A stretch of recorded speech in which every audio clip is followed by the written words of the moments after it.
실루엣, 나의 여왕. 10화. 가짜 희망. 일상으로의 복귀. 나는 서울행 비행기 탑승에 앞서 꺼놓았던 스마트폰의 전원을 다시 켰다. 그 안에는 100통이 넘는 L의 전화와 메시지가 쌓여 있었다. 마침내 다시 일상이라는 것이 피부로 확 와 닿았다. 돌아오는 비행기 안에서 나의 이러한 결심과 변화에 대해 L이 어떻게 반응할지 생각해 보았다. 과연 내가 달라진다면 그녀 또한 달라질 수 있을까? 과연 우리는 이전과 다른 관계를 가져갈 수 있을까? L이 이러한 나의 결심을 받아들인다면 우리는 새로운 시작을 할 수 있을 것이고, 그 반대라면 솔직히 그 반대는 생각하고 싶지 않았다. 하지만 그럼에도 불구하고 나는 생각해야만 했다. 만약 그 반대라면 그땐 한 가지의 길밖에 없다. 생사를 뜯어내는 아픔을 느끼더라도 그녀와 헤어져야만 한다. 그렇지 않는다면 사는 동안 평생 지옥을 살게 될 테니까. 그런 생각을 하며 집에 점점 더 가까워지자 나는 나도 모르게 긴장이 되기 시작했다. 여행을 끝내고 자신의 집으로 돌아오면서 이토록 긴장을 하다니. 대부분의 여행이 그려내는 그 어떤 궤와는 확연히 달랐다. 그렇게 약간의 긴장 속에 내가 보름 만에 집 안으로 들어섰을 때 L의 모습은 보이지 않았다. 순간 긴장이 훅 놓였다. 그랬다. 나를 긴장시킨 것은 집 자체가 아니라 L이 있는 집이었던 것이다. 익숙한 풍경, 익숙한 냄새. 집 안은 보름 전과 크게 달라진 것이 없었다. 식탁 위에 놓인 몇몇 꼬지서와 반쯤 남아 묶어져 있는 식빵 한 봉지, 그리고 보이지 않았던 영양제통이 더해진 것 외엔. 그때였다. L이 문을 열고 집으로 들어왔다. L은 곧 식탁 앞에 서 있는 나를 발견했다. 그녀는 근처 마트에 다녀온 모양이었다. 그녀의 오른손에 들린 장바구니 위로 길쭉한 파가 그 머리를 드러내 놓고 있었다. L은 그렇게 아무 말도 하지 않은 채 나를 뚫어져라 쳐다보며 한참을 서 있었다. 머리끝이 쭈삣 서는 침묵의 시간이었다. 예전에 나 같으면 미안해서 어쩔 줄 몰라 하며 그런 그녀의 기분을 풀어주려 애썼겠지만 나는 이번만큼은 그렇게 하지 않았다. 이것은 앞으로의 모든 상황을 좌우할 일종의 기싸움이었던 것이다. 그리고 이 싸움의 승자는 다행히도 나였다. L이 먼저 시선을 피해버린 것이다. 그날 저녁, 나는 처음으로 L과 심도 있는 대화를 나눌 수 있었다. 어쩐지 이번만큼은 L도 인내심 있게 나의 말을 들어주었다. L, 사랑하는 L, 우리에겐 새로운 시작이 필요해. 그러기 위해선 너의 도움이 절실해. 나는 내 남편이지. 내가 내 기분대로 대하고 멋대로 해도 되는 그런 사람이 아니야. 너의 모든 감정을 다 받아줘야 하는 내 감정 쓰레기통도 아니고. 우리에겐 서로에 대한 존중이 필요해. L의 눈에서 또르르 눈물이 흘러내렸다. 나는 그런 그녀의 모습에 또다시 마음이 약해지는 것을 느낄 수 있었다. 하지만 이번만큼은 이런 나 자신을 다잡아야 한다는 생각이 나를 흔들리지 않도록 지켜주었다.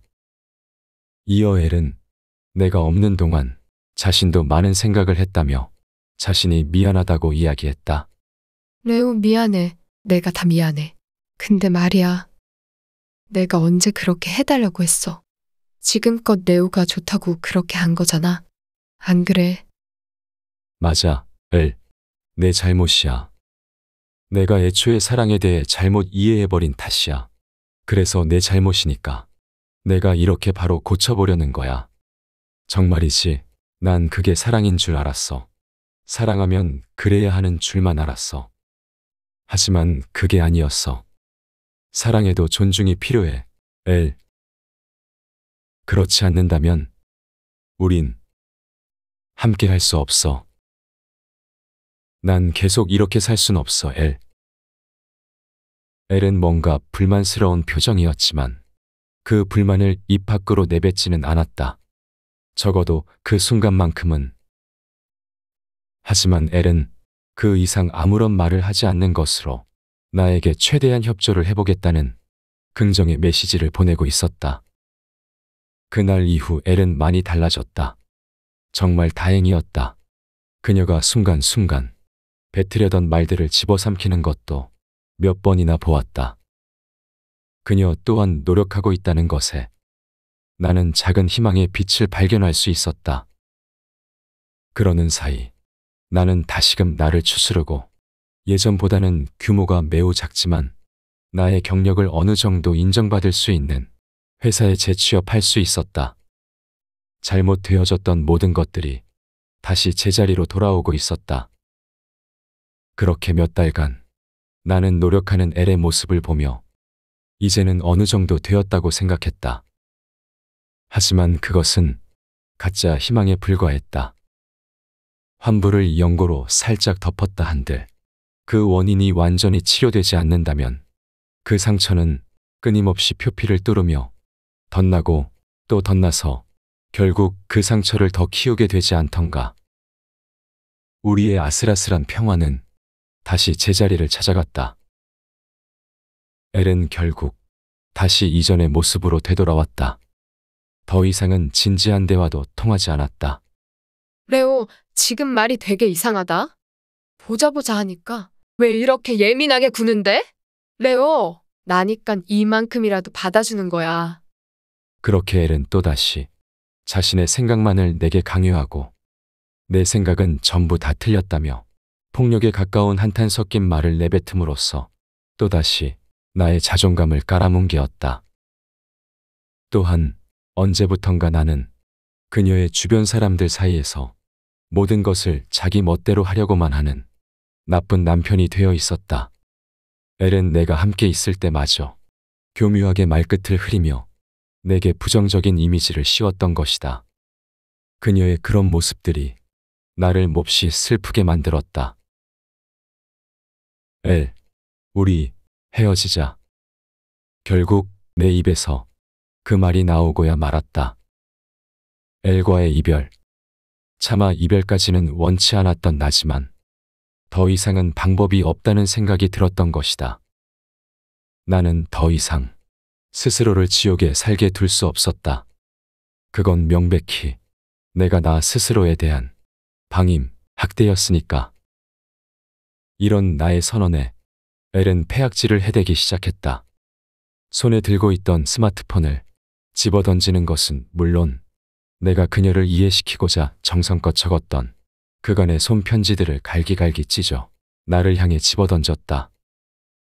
내가 두 눈으로 보고 있는 사람이 정말 그토록 감미롭고 요정 같았던 그녀가 맞는지 나는 이 엄청난 괴리감에 차마 눈을 돌리지 않을 수 없었다. 제발 이러지 마, 레오. 너마저 날 떠나면 난 어떻게 해? 또 어떤 날은 이렇게 울면서 내게 매달렸다. 그런 애를 보고 있노라면 너무나 마음이 괴로웠다. 하지만 이미 난 그 어떤 회유에 넘어갈 단계를 넘어서 있었다. 지금 이 고비를 넘기지 못하면 다시 제자리로 돌아가는 수밖에 없음을 이제는 알고 있었으니까. 엘은 이전과 달리 내가 그 어떤 회유에도 넘어오지 않자 적잖이 놀란 듯 했다. 엘은 내가 말은 그렇게 해도 진짜 떠나리라고는 결코 생각하지 못했던 것이다. 레오, 넌 날 떠날 수 없어. 그래선 안 돼. 너 그러면 벌 받아? 있잖아. 네가 떠나면 나 죽어버릴 거야? 거짓말 아니야. 진짜 죽어버릴 거야? 대체 어쩌다 이렇게까지 되어버린 걸까?